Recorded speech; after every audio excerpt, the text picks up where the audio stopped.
Buenas tardes, señoras y señores. Ya son las 3:30 y se supone que tenemos que comenzar el acto. Hoy vamos a ver un debate o intercambio de ideas acerca de una propuesta económica del conservatismo. Me han explicado por qué tenemos que utilizar ese término, no conservadurismo. Vamos a hacer primero las presentaciones, después yo haré una pequeña introducción al tema y después dejaremos que comience a hablar el profesor Roger de Bruin y después Ben Harnwell para que nos expliquen sus perspectivas sobre el tema y después pues tendremos un tiempo de debate. No sé si los directores del curso tienen pensado un turno de preguntas para el público. De acuerdo. Pues en primer lugar, dar las gracias a la Universidad San Pablo CEU y sobre todo al CEFAS, representado aquí por sus dirigentes, Elio Gallego y Fernando Nistal, por invitarnos a este acto, en el que estamos muy bien acompañados, porque por una parte tenemos a Carlos Rodríguez Brown, catedrático de Historia del Pensamiento Económico, hombre muy conocido por su trabajo de divulgación de la economía, del pensamiento económico y también, obviamente, del liberalismo. Tiene multitud de trabajos publicados. Todos ustedes conocen, yo pierdo un poco el hilo, creo que los panfletos liberales 5 eran el último en el que me quedé, pero yo la verdad soy más de grandes economistas y de aquella obra sobre el periodo clásico de la economía que en los años 90 publicaste, en fin, esos los leí, con lo cual, en fin, tengo la máxima opinión, el máximo cariño por el profesor Rodríguez Brown. Y por otra parte tenemos a Ben Harnwell, que es editor internacional entiendo que del podcast War Room de Steve Bannon, pero sobre todo director del Instituto Dignitatis Humanae, que tiene la sede en Roma, y que es un think tank que produce pensamiento dirigido principalmente a los políticos cristianos y supongo que para que sepan defender lo que es el pensamiento cristiano en el mundo de la esfera política. Además, ha participado en la redacción de la Declaración de la Universal de la Dignidad Humana, lanzada por el presidente del Parlamento Europeo en 2009, y estamos encantados de tenerle hoy aquí en Madrid. Lo que nos convoca es hablar acerca de una propuesta económica del conservatismo. Todos nosotros estamos acostumbrados a dividir el campo de la pugna política entre las teorías económicas en un bando, vamos a decir, socialista y en un bando liberal, en un bando que puede estar representado por diversos tipos de escuelas, pero principalmente por el keynesianismo, y otro bando que podría estar representado principalmente por la teoría austríaca de economía, pero no de forma exclusiva. Incluso podemos tener teorías económicas que valen para una cosa y para la otra. Lo que llama la atención de hacer una propuesta económica desde este planteamiento conservador o conservatista, no sé, ya me habéis puesto la duda, sería el de que esa propuesta económica abandona esa pretensión de la teoría económica de situarse por encima de los juicios de valor, es decir, vivir en lo que llamamos el ámbito de lo positivo. Nosotros como científicos nos ponemos la bata, cogemos el microscopio y tratamos de ver los fenómenos de la realidad objetivamente. Y, sin embargo, una propuesta conservadora estaría trayendo cuestiones éticas, cuestiones morales, cuestiones políticas dentro de lo que es la propia economía. Bien es cierto que lo que he dicho antes de la pretensión positivista de la ciencia económica no se cumple. Si uno bucea en lo que son las tripas de las teorías económicas, siempre encuentra algún tipo de concepción filosófica de la persona que está explicando esas teorías.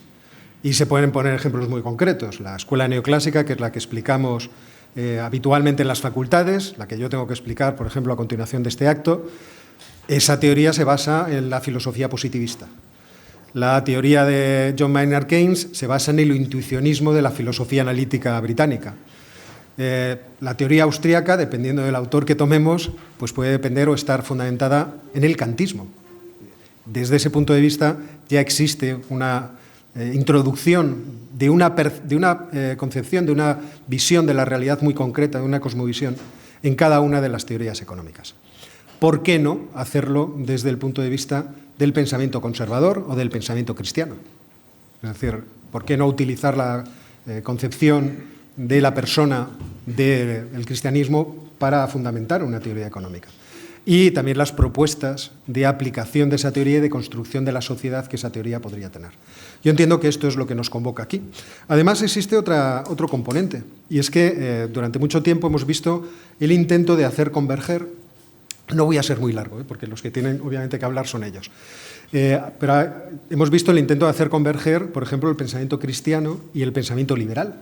Y hay muchas personas que dicen que no hay más remedio para el pensamiento cristiano que adoptar todas las concepciones liberales, por lo menos en los aspectos económicos.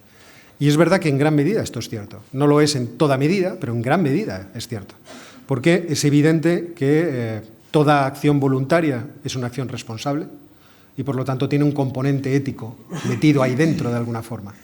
Y, por otra parte, porque el cristianismo empuja, o por lo menos invita a las personas a ejercer su libertad en toda acción.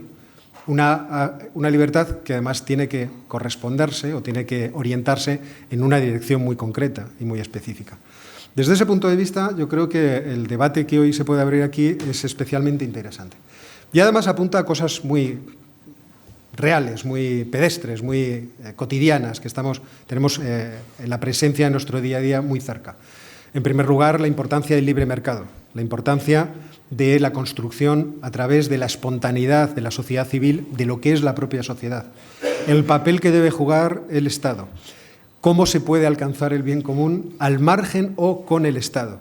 ¿Qué implica eso, por ejemplo, para la dimensión que puede tener el Estado? ¿Cómo de grande, cómo de pequeño puede ser? Es decir, que estas cuestiones al final nos arrojan inevitablemente a preguntarnos acerca de qué tipo de sociedad queremos construir y, sobre todo, quién queremos que sea el protagonista de la construcción de esa sociedad. Y yo aquí dejo ya mi speech, que ha sido simplemente, como ven, introductorio, y le cedo la palabra al profesor Rodríguez Brán para que nos cuente lo que piensa. Muchas gracias a la Universidad San Pablo CEU y a Cefas, que es mi casa. Por eso cuando me llaman y me dicen que tengo que venir a hablar, vengo. Aunque esté yo.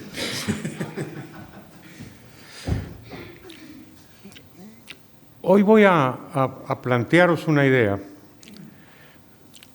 y es que el liberalismo tiene que ser conservador y el conservadurismo tiene que ser liberal.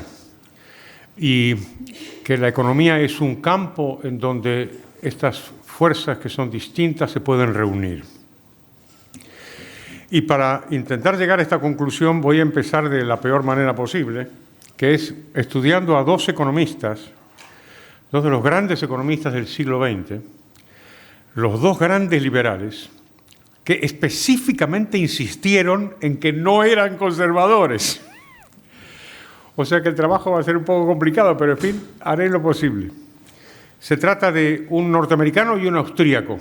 El norteamericano es James Buchanan y el austríaco, claro está, es Friedrich von Hayek. Los dos economistas, los dos liberales, los dos premios Nobel. Y a los dos les conocí y les entrevisté. A Buchanan para Cambio 16 y a Hayek para la Revista de Occidente. Qué raro, ¿no? Dos grandes economistas, dos grandes liberales, que miran las cosas que tenían que hacer, ¿no? Y van y se ocupan de insistir en que no son conservadores. Pues vamos a ver si tenían razón. Vamos a empezar por Hayek. Hayek quizá es el que es más claramente conservador de los dos. Es como si estuviera jugando permanentemente en un ir y volver, en un sí pero no. Porque empieza aceptando el conservadurismo que reaccionó contra la Revolución Francesa, que reaccionó, como dice Hayek, contra el cambio súbito y drástico. Ahí tenemos una corriente que para mí va a ser muy desgraciada, que es la unión del liberalismo con la oposición a la Iglesia y con la oposición a la propiedad privada. En ambos casos había muchos antecedentes. Cuando uno quiere rastrear el origen del pensamiento antiliberal y que cuestiona la propiedad privada, podemos irnos tranquilamente hasta John Locke. Esto de que la propiedad de la tierra está bien siempre que dejemos para los demás enough and as good, ¿no? O sea, lo suficiente y de la misma calidad, ¿no? El apoyo de los liberales a la desamortización y a la usurpación de la educación que pasó de manos de la Iglesia a manos del Estado, envenenó la relación entre la Iglesia católica y el liberalismo, pues prácticamente hasta nuestros días. Y Hayek, siguiendo con esto, en un texto que se titula ¿Por qué no soy conservador?, va y valora a los conservadores y dice que apoya las instituciones que surgen de manera evolutiva y espontánea. Tiene aprecio por autores españoles, por ejemplo, Donoso Cortés, al que cita específicamente, ¿no? Reivindica el papel de las instituciones, el derecho, el lenguaje, la moral, los contratos. Y entonces dice, todo eso está muy bien de los conservadores, pero, dice, lo que les pasa es que no aprecian los cambios que pueden ser progresistas si son coetáneos. Es como si respetaran el pasado, pero cuando el cambio es lo que nos pasa ahora, entonces ya son más cautelosos. Al mismo tiempo, lo que hace es aplaudir en general la cautela ante los cambios. No la parálisis, pero sí la cautela. Ahí podemos citar a otro, a mí me parece una gran figura liberal y conservadora, que es Thomas Sowell, famoso economista americano, que a sus 90 años está publicando, está sacando libros todavía. Si hay algún alumno mío aquí, Sowell es un autor que vamos a ver en nuestras clases, porque vamos a estudiar su libro sobre economía básica. Y entonces, al final, ya para aclarar, en un texto que se titula ¿Por qué no soy conservador?, dice Hayek: los objetivos de los conservadores, en términos generales, me agradan mucho más que los de los socialistas. Y entonces digo, ¿a qué estamos jugando, no? Yo creo que de lo que se trata, y después lo explica Hayek, es una cierta expresión del conservadurismo que probablemente era más cierta en la época en que Hayek escribió esto, en los años 60, que ahora.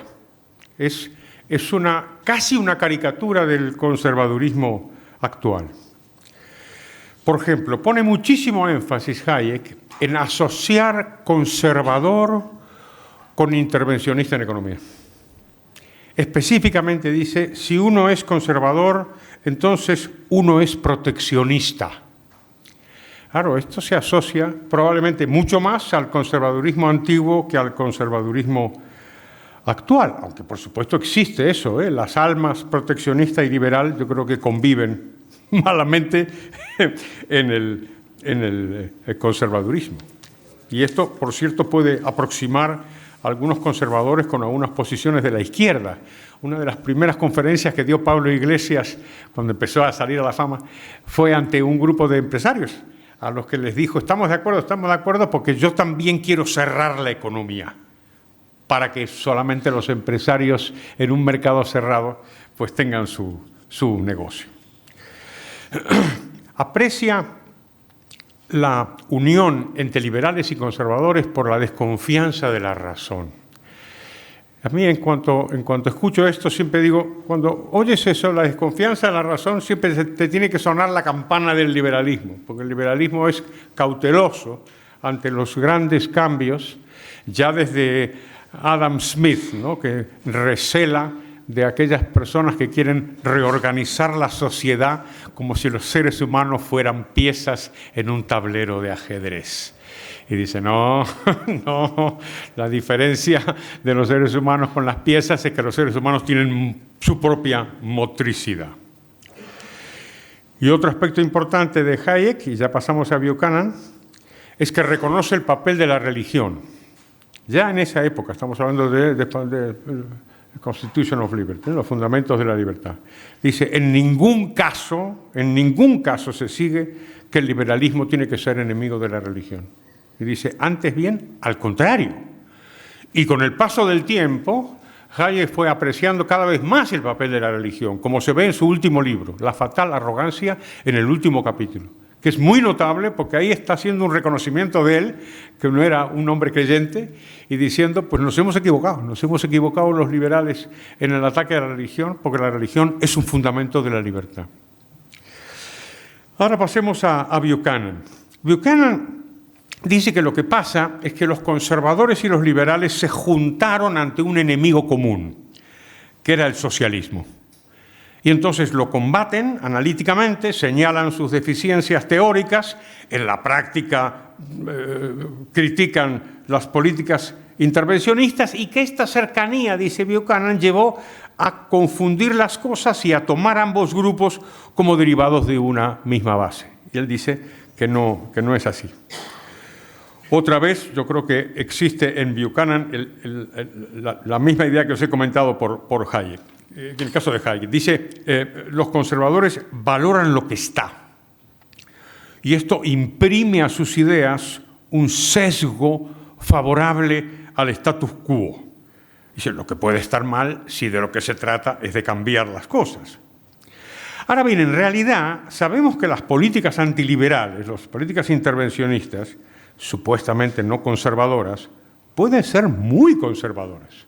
¿Por qué? Y porque preservan los intereses creados. Acabo de mencionar el caso del proteccionismo. Entonces, ¿dónde está aquí el conflicto en el caso de Buchanan?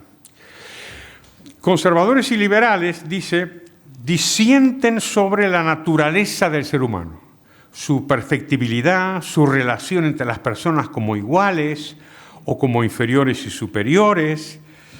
Por ejemplo, Buchanan dice que tiene una objeción con respecto a la caridad, porque dice que la caridad tiene un componente jerárquico porque no hay intercambio y es improbable la capacidad de conductas recíprocas. Yo creo que es una tesis equivocada, pero estoy contándoos lo que piensa Buchanan. ¿La gente puede gobernarse a sí misma o no? Pues yo creo que ahí, y Buchanan lo dice, cristianos y conservadores acordarán que no. ¿Vale? Quiero decir, el autogobierno ha fracasado al menos desde el capítulo 3 del Génesis. Sin embargo, un cristiano puede aceptar los valores y las políticas de los liberales, dice Buchanan, en este sentido.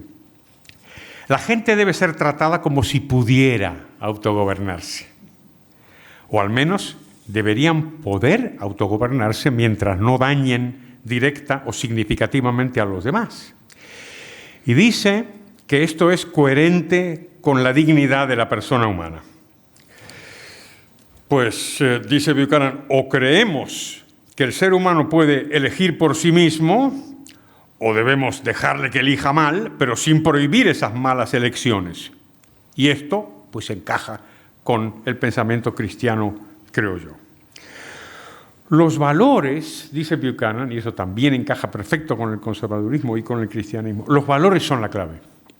Y por lo tanto, era una simplificación, una incorrección pensar que cuando cayó el muro de Berlín, el mero hecho de su derrumbe iba a producir nuevas instituciones y nuevas restricciones constitucionales que son producto de muchos años de evolución. No hay una solución mágica a eso. Y entonces, cuando vemos lo que ha pasado, por ejemplo, después de la caída de Berlín, que en muchos países, empezando por Rusia, no fue sustituido el comunismo por un entramado de instituciones conservadoras o liberales, sino por una suerte de despotismo, esto le encaja perfectamente a Buchanan, diciendo, bueno, vamos a ver, aquí lo importante son los valores, y de los valores son los que surgen, finalmente, las instituciones.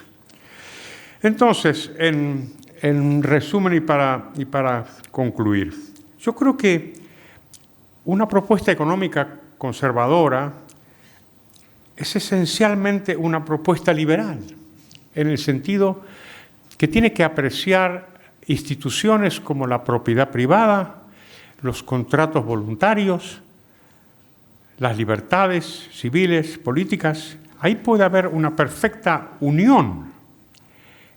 Y si lo que introduce el conservadurismo es una advertencia, es una cautela ante los cambios súbitos, es una modestia ante quienes quieren cambiar toda la sociedad amparándose en la ciencia, que es muy típico.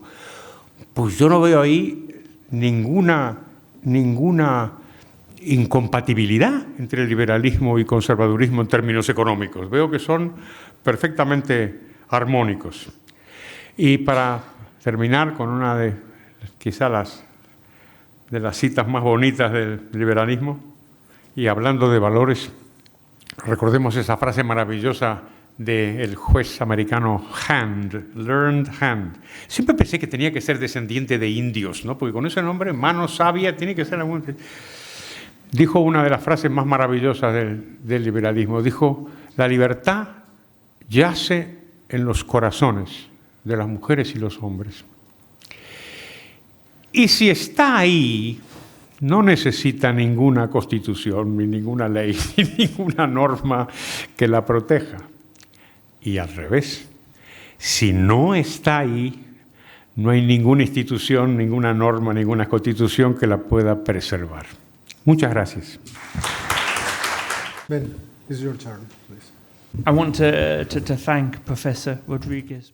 Me gustaría agradecer al profesor Rodríguez Brown por su maravilloso resumen sobre la historia del pensamiento económico y la propuesta económica conservadora en un mundo capitalista. Desde el punto de vista del nacionalismo económico, cuando vi el título de este debate, que es una propuesta económica conservadora en un mundo capitalista, inmediatamente me acordé de Gandhi cuando se le preguntó qué pensaba de la civilización occidental. Y él respondió, me parece buena idea. La idea de basar este debate sobre la noción de mundo capitalista me parece genial.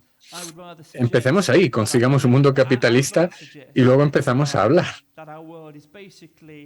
Porque ahora mismo yo diría, nuestro mundo es desde el punto de vista ideológico comunista y en la práctica es socialista. Se trata de un debate y estoy muy dispuesto a defender mi postura en este respecto. Pero lo que realmente sería muy beneficioso para la humanidad sería un mundo realmente capitalista. Y eso es lo primero que quería decir. Los problemas sociales que vemos hoy en día en nuestra sociedad, esta división, no deriva del capitalismo, porque no tenemos el capitalismo en nuestra sociedad.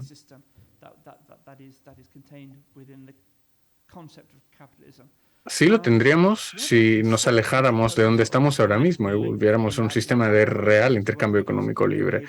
El profesor Rodríguez antes nos dio unas ideas muy interesantes. El conservatismo y el liberalismo, desde el punto de vista conceptual, quieren decir cosas distintas según la época en la que se utiliza cada definición.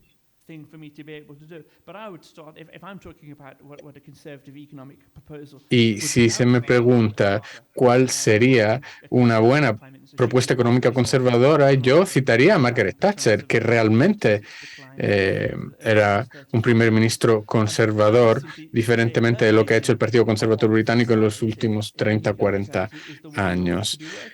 Es exactamente eso lo que tendríamos que aspirar a conseguir como sociedad. El Estado existe para garantizar que la sociedad pueda funcionar, pero la prosperidad de las poblaciones es algo que tienen que asegurarse los individuos, los mismos individuos. Y esto, Margaret Thatcher lo sabía. El profesor antes citó a Hayek, como lo hizo también Margaret Thatcher.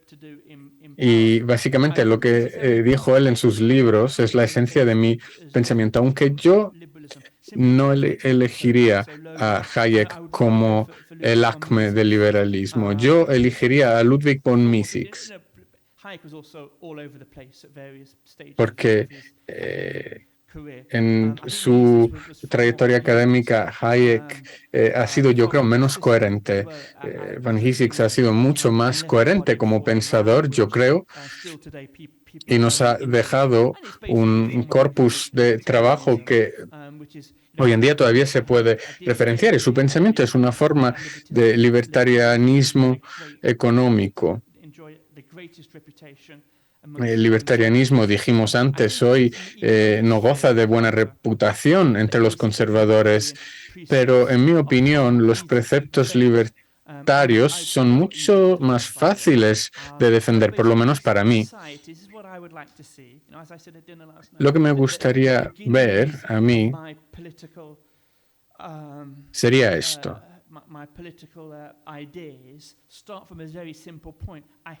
Mis ideas políticas empiezan aquí. A mí no me gusta pagar impuestos. Me enfado, de hecho, me enfada ver la cantidad de impuestos que pago. Ni siquiera puedo dormir la noche a veces por ello. Yo odio pagar impuestos. Ese dinero es mío, yo me lo he ganado legítimamente y me lo quiero quedar. Y tengo mejores maneras de gastar mi propio dinero que el Estado, con sus políticas y sus iniciativas. Es allí donde empieza mi pensamiento político. Odio pagar impuestos. Entonces, el fundamento de mi filosofía política es libertario totalmente. Y yo creo que cada uno tiene el derecho de utilizar su propiedad como quiere. Así de sencillo. Así que mi propuesta conservadora, que es, yo creo, la misma filosofía que Thatcher y Reagan, es sacar las manos del Estado de la vida de las personas y dejar que sean las personas quienes toman sus decisiones. Obviamente. Dentro, obviamente, de los límites de la legalidad. Pero idealmente, y con cautela, esta es mi filosofía desde el punto de vista económico. La economía es un modelo moral. No es amoral. La economía es un modelo moral. Yo no creo que la filosofía moral pueda contribuir mucho al desarrollo de teorías económicas. ¿Por qué? Porque la economía esencialmente tiene el objetivo de entender cómo utilizar de la mejor manera nuestros recursos, que son finitos. La filosofía moral no tiene nada que ver con ello. Desde el punto de vista filosófico, a mí me interesa muchísimo la filosofía cristiana, ¿vale? No hacerle daño a los demás. Claro, bueno, en ciertas ramas de la filosofía cristiana también yo creo existen nociones, ideas con las que no estoy de acuerdo al 100%. Yo, por ejemplo, estoy al 100% a favor de la propiedad privada. Me parece un derecho fundamental. Y, repito, mi filosofía se resume en sacar las manos del Estado de las vidas de las personas. ¿Y qué es lo que dijo Hayek sobre la libertad política y económica? Es la misma libertad que se ejerce en esferas distintas, y yo estoy de acuerdo. No se puede quitar una libertad por un lado y no hacerlo por otro lado. No se puede, para mejor decirlo, reducir la libertad económica de las personas y a la vez aumentar el número de libertades políticas, y al revés también, y viceversa también. Entonces, mi resumen es sacar las manos del Estado de las vidas de las personas, menos reglas y que el Estado no pueda manipular lo que hacemos, no limite nuestra libertad. Y si esto se consigue, luego ya los pueblos pueden empezar a prosperar, ya lo hemos dicho, podemos seguir diciéndolo. Espero haber sido un poco controvertido para alentar el debate, pero esto es lo que opino. Se ha calculado que el mayor avance económico en la historia humana ocurrió en los 50 años más o menos entre la Guerra Civil Americana y la Primera Guerra Mundial. En aquellos 50 años. Esa época fue el estándar de oro desde el punto de vista del desarrollo económico en nuestra historia. La única interacción que las personas en aquel momento tenían con el gobierno federal es cuando iban a la oficina de correos. Eso es lo que quiero. Ese es un sistema que yo quiero. Obviamente, esto quiere decir que las personas tienen que actuar responsablemente con virtud, digamos, legalmente, pero eso. Y cuanto menos confiemos en el Estado, más vamos a actuar de manera virtuosa, porque somos nosotros los responsables de nuestras acciones. Esto es lo que opino. La omnipresencia del Estado es lo que quieren los ideólogos de izquierdas. Pero Margaret Thatcher lo dijo muy bien, la realidad de la vida es conservadora. Y si sacamos las manos del Estado de la vida de las personas, pues la realidad, en mi opinión, es que las personas van a empezar a tomar su responsabilidad, es planificar su futuro. Es una de las leyes fundamentales de la humanidad. A nivel fundamental, los seres humanos son conservadores. Esta es mi propuesta, muy sencilla, sacar el Estado de las vidas de las personas. Y ahora bien, en este plan donde estamos, cada uno de nosotros, de una manera o de otra, gasta el 50% de sus ingresos en impuestos. Y las personas ahora mismo tienen que tener 2 trabajos para llegar al final del mes.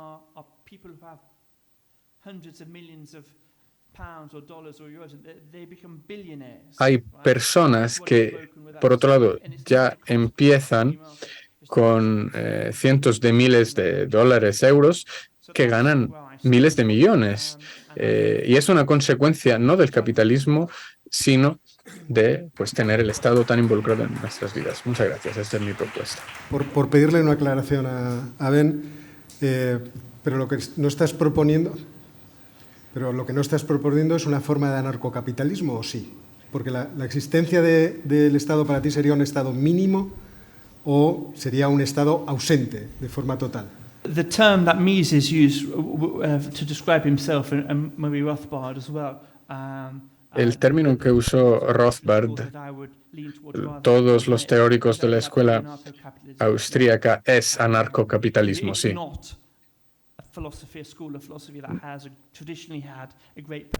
No es una filosofía que tradicionalmente haya sido apreciada en el mundo católico, lo admito, pero yo creo que es una filosofía de gran sabiduría. Muchas gracias. Yo creo que ahí hay tres puntos que podemos comentar de lo que ha dicho Ben, que ha sido muy interesante. Lo primero es que no hay tal cosa como el liberalismo como una escuela única, ¿no? Y eso siempre fue así. Hay una frase muy bonita de Ortega y Gasset que dice: una cosa son las personas de una escuela y otra cosa es un grupo de gramófonos. Qué bonita palabra, gramófono. Pues claro que hay diferentes interpretaciones sobre el liberalismo y eso me parece normal y me parece saludable. El segundo punto es esta cuestión de la economía amoral. Es cierto que la disciplina económica ha tornado a ser una ciencia, utilizo ciencia con mucho cuidado, No estoy seguro que la economía sea una ciencia. Tenía un amigo, se llamaba Manuel Jesús González, que les contaba a sus alumnos, les preguntaba: alumnos, ¿creéis que la economía es una ciencia? Sí, sí, decían todos, la economía es una ciencia, es una ciencia. Y entonces les preguntaba: Los aviones están construidos conforme a unos principios científicos. Si aquellos principios científicos con los cuales se construyen los aviones fueron como la ciencia económica, ¿se subirían ustedes a un avión? Pues no, ¿a qué no? ¿A qué no? La economía como disciplina amoral está asociada con la economía neoclásica, la economía predominante en el siglo XX y la que seguimos estudiando en las facultades. Sin embargo, en las últimas décadas ha habido un creciente cuestionamiento a este paradigma neoclásico, en el sentido de ir ampliando el abanico mucho más allá de una ciencia económica que concibe al ser humano como un artefacto que simplemente maximiza beneficios y minimiza costes. Y desde luego, si le dijéramos a Adam Smith que la economía no tiene que ver con la moral, desde luego diría, no, hay algo que no está bien, hay algo que está profundamente mal con eso. El tercer punto que me parece más interesante es cuando ha hablado Ben de la cuestión de los impuestos. Porque a veces caemos en un error que es milenario, ¿no? Desde los más remotos albores del pensamiento político y económico, los esfuerzos destinados a determinar cómo tiene que ser el Estado han sido mucho más copiosos que los esfuerzos dirigidos a entender cómo es. Digo, cómo es en realidad, no como nos gustaría a nosotros. Y es asombroso eso, ¿eh? Desde Platón hasta el último de los políticos economistas están todos diciendo, no, porque el Estado tendría que hacer esto, tendría que hacer lo otro. Oiga, ¿por qué no mira tú? ¿Por qué no mira usted cómo es el Estado? Entonces, dice Ben con toda razón que no le gusta pagar impuestos. A mí tampoco. Pero la pregunta no es esa. La pregunta es, ¿cómo ha conseguido el Estado que terminemos pagando una suma en términos de impuestos fabulosa?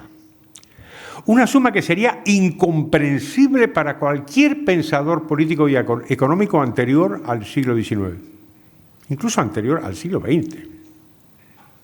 Cuando Hayek escribe Camino de servidumbre, analiza la economía nazi y dice, en la economía de Hitler, el gasto público equivale a la mitad de la renta nacional. Y dice, claro, porque es una dictadura. Qué grave error, ¿eh? Ese porcentaje es el porcentaje de los países desarrollados ahora, ¿eh? Y no diríamos ninguno que es una dictadura. Y son todas democracias, todas impecables. Nadie protesta. Los autores clásicos consideraban que una presión fiscal, no como esta, muy inferior, del 20%, justificaba la revuelta popular, que justificaba que se levantaban en armas contra la monarquía absoluta y mataran a ese rey que te quitaba la tercera parte de la cosecha. Ahora te quita la mitad de la cosecha y nadie dice nada. Por lo tanto, Houston, we have a problem, Tenemos un problema, Y desde luego esa pregunta que has hecho me parece muy pertinente.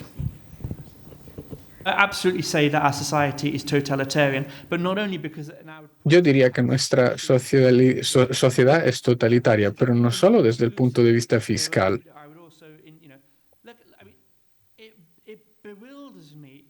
Me asombra, y lo decía ayer en la cena, donde me crié en el cole, estudiamos esta idea del nunca jamás, con referencia a lo que ocurrió obviamente en Alemania en los años 30. Y ahora, hace un par de años, con la COVID, lo que han hecho los estados, han conseguido encerrar a millones de personas, a enteros pueblos en sus propias casas durante mucho tiempo, lo cual ha ocasionado muchísimos daños económicos y físicos a las personas. La respuesta que nuestros gobiernos han dado a la crisis del COVID ha causado muchísimo daño y me asombró constatar lo fácil que le resultó mentir a la gente, porque no había ningún derecho constitucional de hacer lo que hicieron. Nunca antes habíamos encerrado a nuestras poblaciones en sus propias casas debido a un virus. Me asombró. Todos los que tengan mi edad han indudablemente estudiado lo que ocurrió en Alemania en los años 30 y a todos se nos enseñó que nunca jamás tendríamos que volver a tolerar algo parecido, pero ha vuelto a pasar. Y ha sido tan fácil porque estábamos, aterrorizados y lo aceptamos todo. Les permitimos a nuestros gobiernos elegidos democráticamente tratarnos como si fueran gobiernos totalitarios. Me asombró. Si estudiamos los libros de historia, en particular lo referente al Tercer Reich y cómo tomó el poder en los años 30, 31, 32, siempre nos decimos a nosotros mismos, pues, si hubiera estado vivo en esa época, habría resistido. Siempre lo decimos. Y siempre nos preguntamos, ¿cómo es que la gente ha podido tolerar esto? ¿Cómo ha conseguido este señor hipnotizar a una nación entera? Pues ahora lo sabemos, porque también nos ha pasado a nosotros. Una generación entera lo ha visto. Cada persona, cada uno de los presentes. Ayer en el avión, una mujer enfrente de mí tenía una mascarilla. Y a mí eso me parece un síntoma de lo fácil que es para los gobiernos hacer un lavado de cerebro a sus electores. Eso es algo obviamente que se puede debatir en más detalle más adelante. Pero vamos, que sin duda ninguna se trata de regímenes totalitarios. Igual que los fascistas en Italia o los nazis en Alemania. Porque este 50% que pagamos impuestos es el resultado de la complacencia de la gente. Personas que les han dejado a sus propios gobiernos hacerles un lavado de cerebro. En inglés, y Dios bendiga a los intérpretes porque no sé cómo lo van a decir en español, la palabra que utilizamos en este caso es dismal science, la ciencia lúgubre. Pero no es un cumplido eso.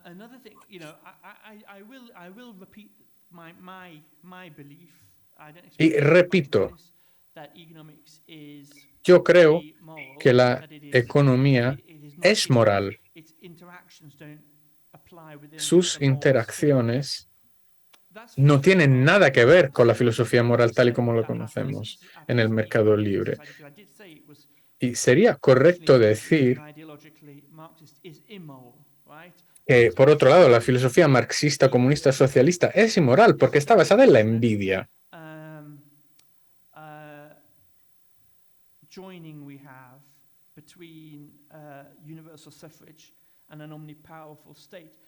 Existe esta unión perfecta entre sufragio universal y un Estado omnipotente. ¿Por qué es la unión perfecta? Porque las personas ahora, en lugar de ir a trabajar, pueden decidir ir a votar y regalarse así a ellos mismos un salario, ingresos mínimos. Estos impuestos que se pagan para la redistribución de la riqueza son absolutamente inmorales. Y me asombra, estamos en una universidad católica, pero claro, este no es un debate católico, pero me asombra constatar que la Iglesia Católica que claro, tiene algo que decir por lo que se refiere a la moralidad. Jamás ha dicho nada acerca de la inmoralidad del socialismo. Repito, una filosofía basada en la envidia y el deseo de los demás de poseer lo que poseemos nosotros. Esto nunca hubiera pasado en una sociedad cristiana hace 100 años. Porque hace 100 años todos estaban concentrados en salvarse a sí mismos, sin centrarse en lo que tenían los demás. Y ahora, impuestos. Se nos dice, pues, que paguen los impuestos los ricos, pero los ricos tienen el mismo derecho que tenemos todos los otros a quedarse con sus propias ganancias.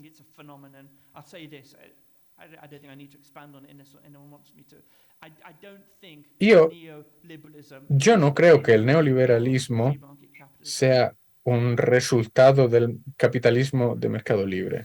Bueno, ahora, si me vais a permitir, porque demos 10 minutos de debate, lo que se ha escuchado aquí habrá suscitado, ya lo veo que sí. Adelante.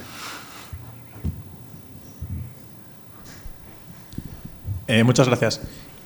¿Cuál creen que debería ser la respuesta conservadora cuando en ocasiones el gran capital o el capital va en contra del interés nacional o de las decisiones de los gobiernos legítimos, digamos?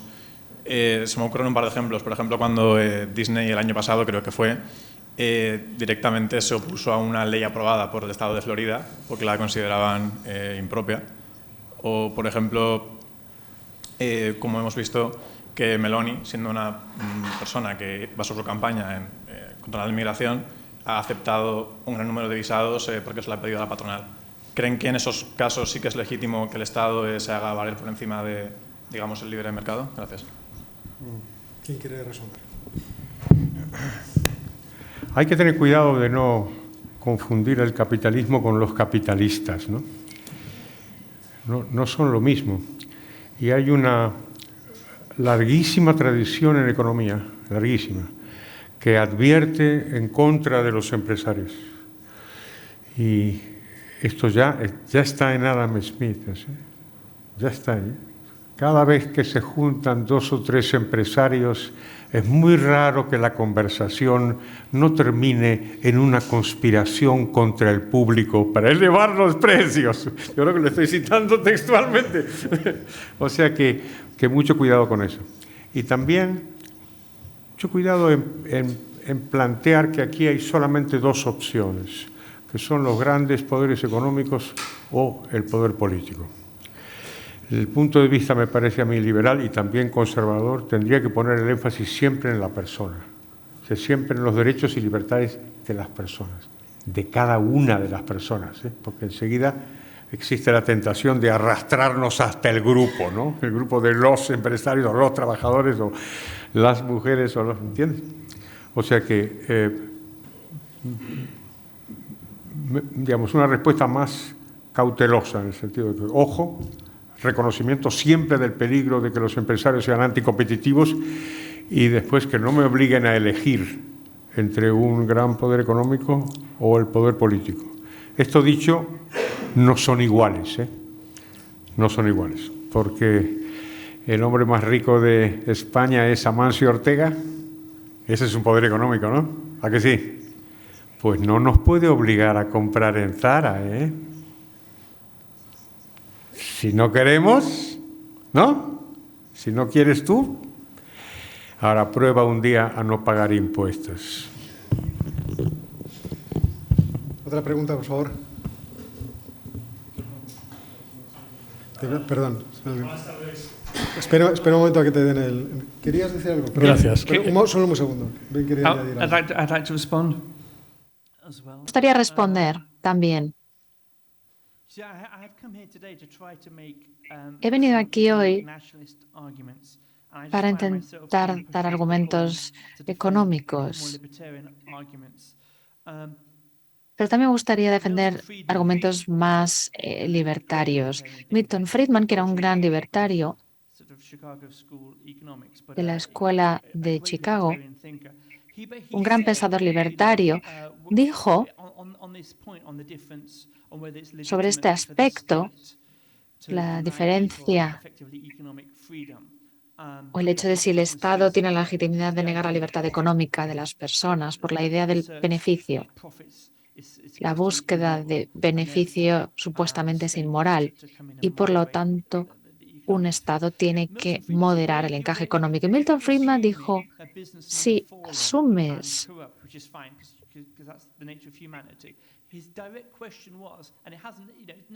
que está en la naturaleza humana,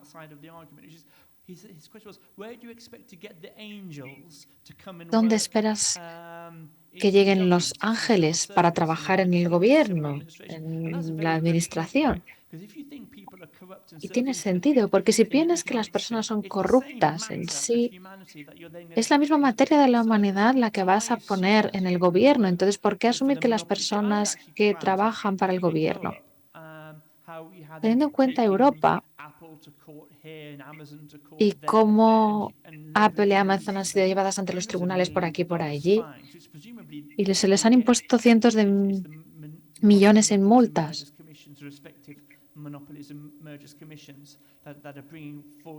Esto es una especie de monopolismo por parte de la Comisión Europea. ¿Por qué pensamos que la Comisión está completamente vacía de interés? ¿Por qué pensamos que los empresarios se ven guiados por su propio interés y que el Estado está lleno de ángeles? Yo no veo ninguna verdad en esa afirmación. Y por lo tanto, si me voy a equivocar, prefiero equivocarme del lado de la libertad económica, por lo menos hasta que pueda ver que realmente el libre mercado no funciona bien. Es alucinante que siga siendo capaz de producir algo con todas las cargas que tiene que soportar por parte de los gobiernos. Creo que tenía dos preguntas, solo por asegurarme. Creo que tenía dos preguntas por aquí y una por ahí. Vamos a ver si funciona. Sí. Buenas tardes. Yo soy profesor de periodismo aquí en el CEU y de las dos exposiciones, una muy provocativa y la otra liberal conservadora, yo escribí uno de los dos artículos que cuando Margaret Thatcher fue expulsada del Partido Conservador, creo que fue Mario Vargas Llosa y yo en Política Exterior, fuimos las dos únicas personas en España que la defendimos. O sea, yo no soy una persona radical, sino más bien conservadora o liberal o libertaria, pero sí que creo que tenemos que pagar impuestos. El ponente de... Ben, que no, perdón, pero no veo el apellido porque no tengo gafas, mis disculpas, pero decía que el pensamiento conservador es no pagar impuestos. A la vez ha hablado de never again. Yo creo que ahora que tenemos que defender a Ucrania, que tenemos que defender a Israel, que tenemos la OTAN, hay un ejemplo básico de por qué tenemos que pagar impuestos. Por ejemplo, en temas de defensa, que es un tema en el que nadie quiere pagar impuestos y que la izquierda siempre dirá que no hacen falta tantos tanques. Entonces la pregunta iría un poco por el tamaño del Estado. La pregunta es, la pregunta es, digamos, el pensamiento conservador, o ha habido un pensamiento conservador que va de la Thatcher a Reagan, de Reagan a Nixon, que creó una base social fundamental. ¿Cómo conseguimos que la gente pague menos impuestos, que compre más acciones? ¿Cómo hacemos una política de bien común, como hemos dicho aquí sobre la Iglesia Católica, que sea una política realmente conservadora o liberal o libertaria? Pero desde luego no puedes pagar menos impuestos. Vamos a escucharlas. Yeah, great question. This isn't my point. This is not original to me. I'm just repeating a point others have made. We call it defence, okay? We call it the defence industry, but we're not really at risk of being attacked. It's not a defence industry, it's an attack industry. That's what we have. Es una industria de ataque, eso es lo que tenemos en el Reino Unido. Ningún país del mundo va a atacar a Estados Unidos. No está allí para defender a Estados Unidos, está para ir a atacar y asesinar en otros países. Y yo no lo podría haber dicho mejor, ha dicho, yo no creo que debemos pagar a Ucrania. Es un mundo creado artificialmente donde No, la OTAN ha provocado a Rusia para tocar a Ucrania. Esto es lo que yo pienso. El argumento es que necesitamos pagar más impuestos para ir a Ucrania. Desde mi perspectiva, por eso no deberíamos pagar más impuestos, pero por las cosas buenas que se han mencionado que hace el Estado. No hay ninguna ley que dice que las personas con su propio dinero no puedan gastar dinero en esas iniciativas por sí mismos. Los estados no pueden sustituir a las iniciativas privadas en esas áreas. Consideremos Inglaterra en la era victoriana.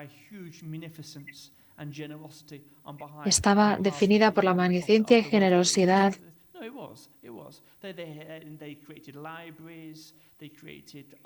de personas que crearon librerías, galerías de arte, gastaron dinero por todas partes, quizá porque eran hombres virtuosos.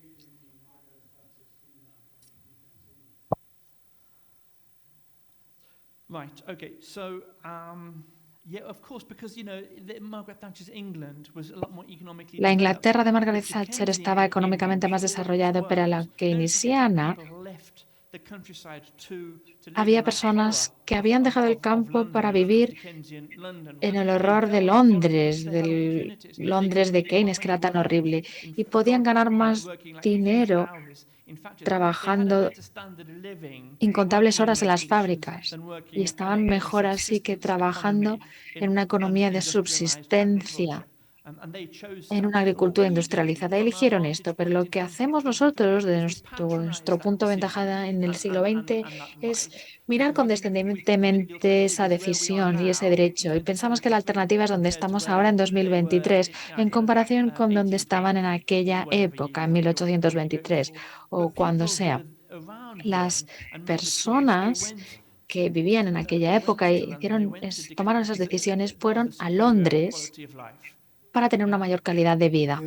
Tiempo para una pregunta, si me permites, o quería... No, mejor que otra pregunta, pero quiero comentar esto de los impuestos. Adelante. Venga. Vale, mira, yo soy estudiante del doble grado de Derecho y de Administración de Empresas y aquí ha habido para mí un interés, una lucha de intereses y la pregunta va a ser así un poco clara. ¿Hasta qué punto el Estado nos tiene que defender o tiene que intervenir para proteger la propiedad privada de las personas, pero hasta también qué punto el Estado tiene que defendernos de algunas multinacionales cuando, por ejemplo, se aprovechan del consumidor? Hablo con una persona como yo que tengo una idea económica libertaria, pero también es verdad que las multinacionales lo que buscan siempre es exprimir hasta el máximo de sus consumidores. Entonces, a veces va bien que el Estado también te proteja de ellos. Entonces, mi pregunta es, ¿hasta qué punto el Estado ha de intervenir, no solo con la recaudación de impuestos, sino como la protección de nuestros derechos como personas? Las dos preguntas han sido una muy bonita ilustración de lo que yo decía, ¿no? Es que lo primero que nos precipitamos es a intentar establecer cómo debería ser el Estado, ¿no? Debemos pagar impuestos, el Estado debe protegernos. Pues porque no intentamos entender cómo funciona de verdad. Porque lo que hay es una opinión probablemente por cada uno de los que estamos aquí sobre qué debería hacer el Estado. Pero lo importante es lo que el Estado hace en realidad. Que el Estado tiene que protegernos. El Estado no puede darle cosas a la gente sin hacerle cosas a la gente. El Estado no es gratis. El Estado no es nada parecido a nada de la sociedad civil. No es un club y todos debemos pagar las cuotas del club. No es una comunidad de vecinos, es otra cosa. Y como es otra cosa, toda la tradición conservadora y liberal se ha ocupado de intentar contenerlo. Qué raro, ¿no? Porque todo lo demás no deberíamos contenerlo, ¿no? Si es bonito, ¿por qué hay que contener eso? Porque tiene mucho peligro. Entonces, analicémoslo con cuidado y con esa precaución, me parece a mí. Y ya estamos, ¿no? Hay que irse.